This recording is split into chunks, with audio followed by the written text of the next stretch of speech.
Hello BookTube, I'm Marilyn Mauier and welcome to my channel. Thank you so much for stopping by. If you're new, welcome. If you've been here before, I always appreciate you. This is a haul, as you can see by the thumbnail, and it's a big one. What's different about this haul is that I'm reading a lot of books that are not usually in are comfort reads for me, or comfortable reads for me, and not up my street, as they say. So let's get started, because there's a lot of books here. And the first one is, I'm going to start with the books I'm reading now. And the first of these is Altered States by Anita Brookner. If you haven't seen Sarah from Hardcover Hearts video discussing the whole oeuvre of Anita Brookner, I'm going to leave it down in the description box because it was fabulous. And she's the one who introduced me to Anita Brookner. And get out your dictionaries, because she likes to use big words. So this is about a lawyer, Anita Brookner. His name is Alan Sherwood. And like a lot of Anita Brookner's books, he's looking back on his life and his disastrous affair with a woman, but it's more than that. I've just started reading it, and one thing about this book that she always surprises me with her beautiful sentences, and this is one of them. There is no combination so disastrous as that of a susceptible man and a dysfunctional woman, or of course of such a woman and just such a man. And isn't that the truth? So I'm looking forward to reading this. It's not usually something that I like to read about, more of a romance, but it's an older man looking back on his life, and that's interesting. She used to write more about women, but toward the ends of her writing career, she started writing a lot about men having the same kind of loneliness and dissatisfaction with their lives. Okay, so that's Altered States. Then I'm reading with Janelle from Too Fond of Books. I'm reading Pilgrims Rest. And there's a funny story on this, is because I waited so long at my library for this, and that's not usual for Hawaii libraries. And it turns out it was in some closed, dusty stack, and it's a first edition. And it's by Patricia Wentworth. It's a Miss Silver mystery, and what I like about it is that Miss Silver is in it from the beginning, and that's always fun. And it's about Pilgrims Rest is a place that's it's not a good place. It's had a lot of rumors about it, and this man, who is not very bright, comes to Miss Silver because he's having a lot of accidents, and her friend, who was from Scotland Yard, gave him Miss Silver's name. So he's having a lot of near misses and accidents, and he thinks someone's trying to kill him, but he can't imagine that could be happening. So it's a delightful read so far, and I'm really looking forward to the experience of reading this with Janelle. The next book I'm reading is also a buddy read, and it's Jamaica Inn. And I'm reading this with Nikki from Red Dot Reads. I'll have her information down below. And it's Daphe du Maurier, who wrote Rebecca, which is a darling on BookTube, and it's also a very good book and a movie. But this book it's a plot-heavy book. It's about Mary Yellen, who has to go after her mother dies in this nice town. But her father had died, and her mother was trying to keep up the farm. She's sent to her mother's only sister's house, and who lives near the moors in Jamaica Inn. And the mother's husband is quite a dangerous man. And the plot is very exciting. The writing is beautiful. The scenery is beautiful. And Daphe du Maurier called it an adventure novel, and it certainly is, and I'm enjoying reading it with Nikki. I'll also have her information down below. I guess I'll keep on with the mysteries. I'm reading Third Girl by Agatha Christie. It's a Hercule Poirot mystery novel, and I won't tell you too much about it because I just started it, but basically, I guess, I don't know if this still goes on, but there's an apartment share or a flat share. And what happens is that one girl gets the apartment, invites her friend to go in with her, and then they put like an ad in the paper for a third girl. So the third girl, I don't know yet what's going to happen, but she goes missing. So I'm really enjoying this whenever I can pick it up. And then I'm reading Alice Feeney's Daisy Darker, or I'm going to read it. I haven't started it yet. And I haven't had much luck with Alice Feeney, but it says it's a million copy bestseller, and it says, after years of avoiding one another, Daisy Darker's entire family is assembling to Nana's 80th birthday party in Nana's crumbling Gothic house on a tiny tidal island. They're finally back together one last time, and when the tide comes in, they will be cut off from the world, the rest of the world, for 8 hours.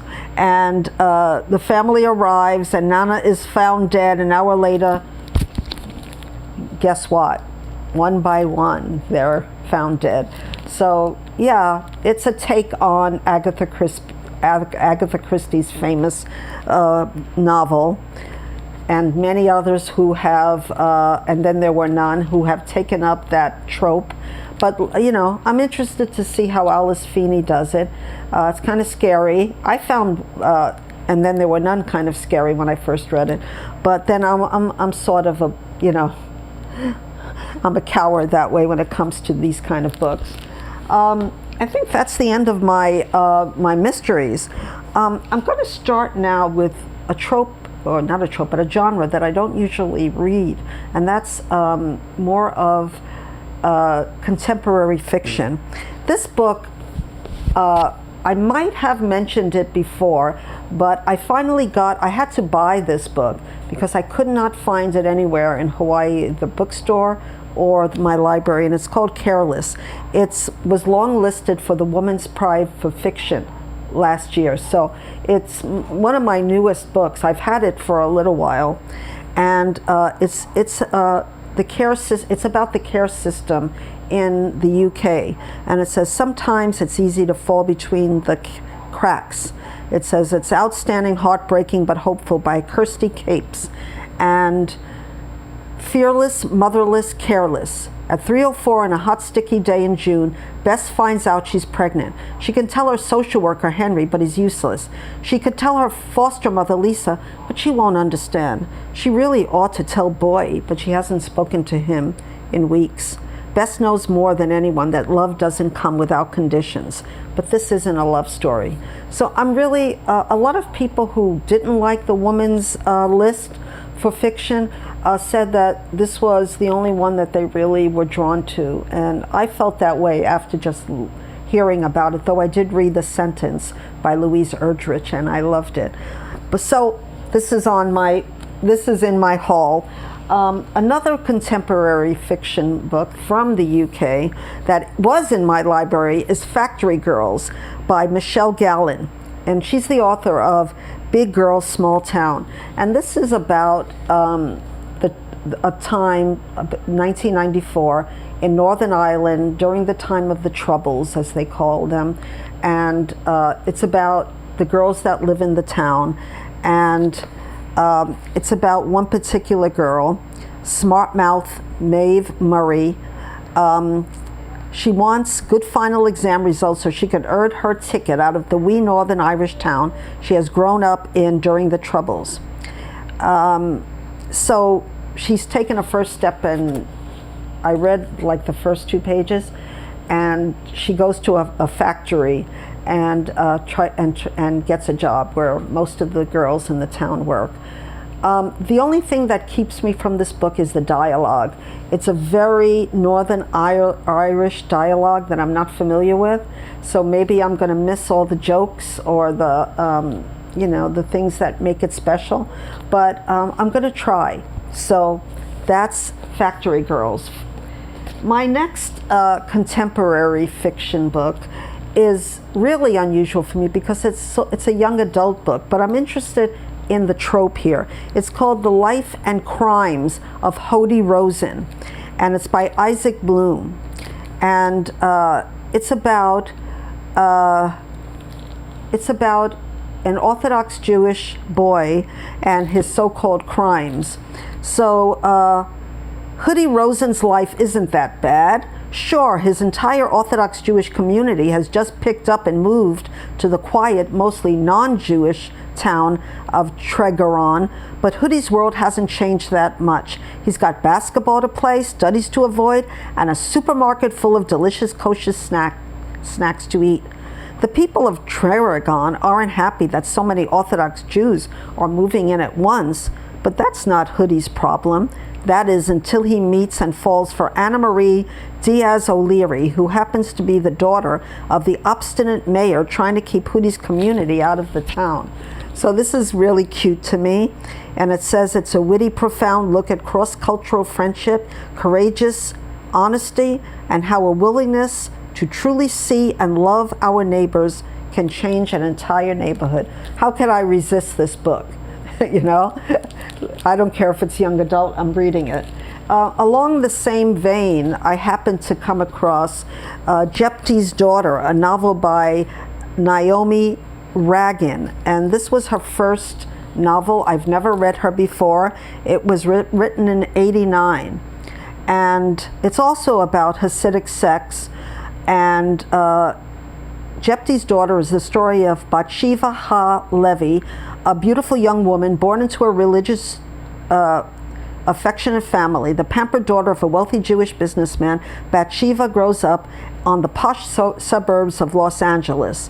Then on her 18th birthday, a secret vow made by her father shatters her life of shopping on Rodeo Drive, giggling with school friends, making college plans, and dreaming about the perfect man to love. Suddenly, she is chosen to become the bride of a handsome Hasidic scholar and move to Jerusalem.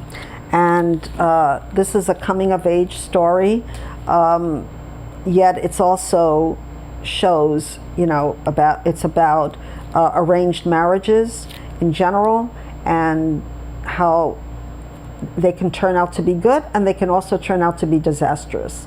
And in this case, I think she's trying to get out of the marriage. But I've never read this author. It is quite a thick book, but let's see how I get along with contemporary fiction. Then I just wanted to, this is a nonfiction book. It doesn't have an author per se. It's called Banned Books, the world's most controversial books, past and present. If all printers were determined not to print anything till they were sure it would offend nobody, there would be very little printed. Benjamin Franklin said that in 1731. So this book, from what I know, it's going to have, and I just turned to Frankenstein, which I didn't realize was banned, was one of my favorite books of last year. And I promise I didn't know this. So I think I'm going to enjoy this book a lot. And I picked it up at my library just by chance. Also by chance is another Edna O'Brien book, another author that I was introduced to just by joining BookTube, and this is Lantern Slides, and I'm a little wary about this book because it's short stories, and usually short stories is, you know, there's very few collections of short stories that I like every story, or I like even most of the stories, but let's see, I do like Edna O'Brien a lot. Another nonfiction book is Paris to the Past, Traveling Through French History by Train by Ina Caro.